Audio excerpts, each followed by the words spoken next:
এবং যারা আমলে সালেহ করে, যারা সৎকর্ম করে, তাদেরকে জান্নাতে প্রবেশ করাবেন।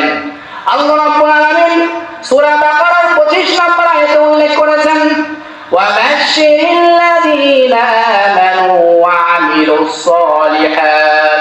হে নবী, আপনি তাদেরকে সুসংবাদ দিন যারা ঈমান আনে এবং যারা সৎকর্ম করে, যারা ভালো আমল করে, যারা পাঁচ ওয়াক্ত সালাত আদায় করে, হজ করে, সিয়াম পালন করে।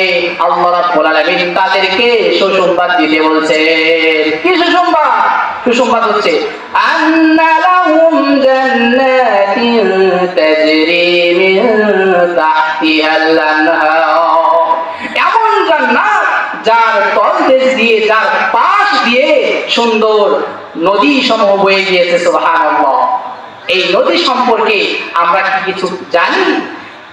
আমাকে আপনাকে জান্নাতের রাজ প্রাসাদ দেওয়া হবে, এর পাশ দিয়ে আপনি একটু বের হলেই দেখবেন যে সুন্দর সুন্দর নদী, শরাবের নদী, দুধের নদী, মধুর নদী, এই নিষ্কাম্বারের নদী আল্লাহ রাব্বুল আলামিন কাদের জন্য রেখেছেন? জান্নাতীদের জন্য। সুবহানাল্লাহ। আর এই যে নদীগুলো থাকবে, এই নদীর পাশ দিয়ে সুন্দর সুন্দর গাছ, সবুজ শ্যামল গাছপালা বয়ে যাবে। সুবহানাল্লাহ।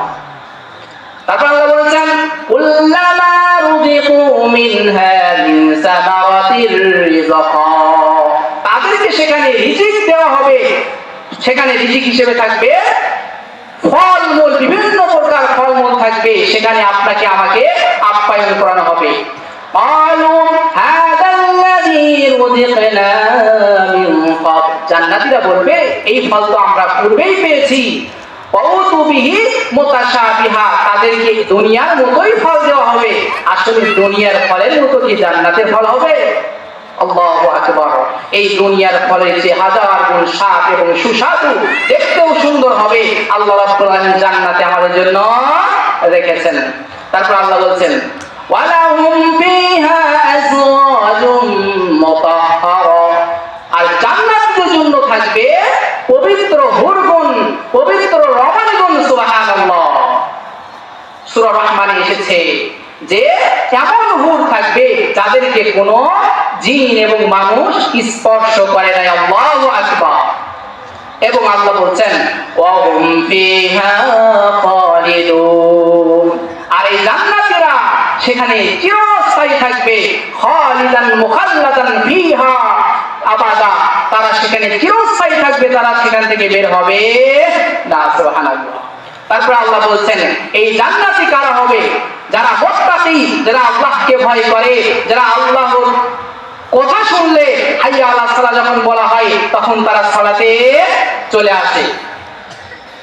আল্লাহ রাব্বুল আলামিন বলেছেন সূরা আলে ইমরানের 133 নম্বর আয়াত, ওয়াসারিউ ইলা মাগফিরাতিন মির রাব্বিকুম ওয়া জান্নাতিন আরদুহা আস-সামাওয়াতু ওয়াল আরদ উইদ্দাত লিল মুত্তাকিন। আল্লাহু আকবার। আল্লাহ বলছেন, হে দুনিয়ার বাসীরা, ওয়াসারিউ, তোমরা প্রতিযোগিতা করো, তোমরা প্রতিযোগিতা করো, তোমরা ধাবিত হও, তোমরা অগ্রসর হও ইলা মাগফিরাতিন, আল্লাহর ক্ষমার দিকে। আল্লাহ রাব্বুল আলামিন তোমাদেরকে ক্ষমা করতে যাচ্ছেন। এই জন্য আল্লাহ রাব্বুল আলামিন সূরা আলে ইমরানে বলে দিচ্ছেন, হে দুনিয়ার বাসী, তোমরা ক্ষমার দিকে ধাবিত হও। আমরা যে পাপ করি, পাপ করার পরে আল্লাহ রাব্বুল আলামিন আমাদেরকে বাঁচিয়ে রাখেন, এটা আমাদের জন্য পরম সৌভাগ্য। কারণ আল্লাহ আপনাকে মাফ করতে চায়, আল্লাহ আপনাকে জান্নাত দিতে চায়। এই জন্যই আল্লাহ পাপ করার পরও আপনাকে বেঁচে রেখেছেন। বলেন আলহামদুলিল্লাহ। আল্লাহ যদি পাপ করার পরে আপনাকে সময় না দিত, তাহলে বোঝা যাইতো আল্লাহ তাকে হয়তোবা মাফ করবে না। যেমন ফেরাউনকে মাফ করা হয় নাই। এবং এমন কিছু ব্যক্তি আছে যারা গান বাজনা এবং মদ গাঁজা খাইতে খাইতে মৃত্যুবরণ করে, বলুন নাউযুবিল্লাহ। আল্লাহ তাদেরকে মাফ করবেন না। হে প্রিয় মুরাদপুরবাসী, প্রিয় বাংলাদেশবাসী, সকলকে আল্লাহ জানিয়ে দিচ্ছেন যে তোমরা আল্লাহর ক্ষমার দিকে ধাবিত হও। আপনি একটা পাপ করেছেন, পাপ করার পরে যদি 1 সেকেন্ড যদি সময় পান, আপনি কি করবেন? আস্তাগফিরুল্লাহ, আল্লাহর কাছে সঙ্গে সঙ্গে ক্ষমা চাইবেন, আর আল্লাহ রাব্বুল আলামিন ক্ষমা করে দিবেন। সুবহানাল্লাহ। এই পাপ করার পরে আমরা সময় পাইলেই তওবা করব। তারপর আল্লাহ বলছেন, وَسَارِعُوا إِلَى مَغْفِرَةٍ مِّن رَّبِّكُمْ وَجَنَّةٍ عَرْضُهَا السَّمَاوَاتُ وَالْأَرْضُ أُعِدَّتْ لِلْمُتَّقِينَ।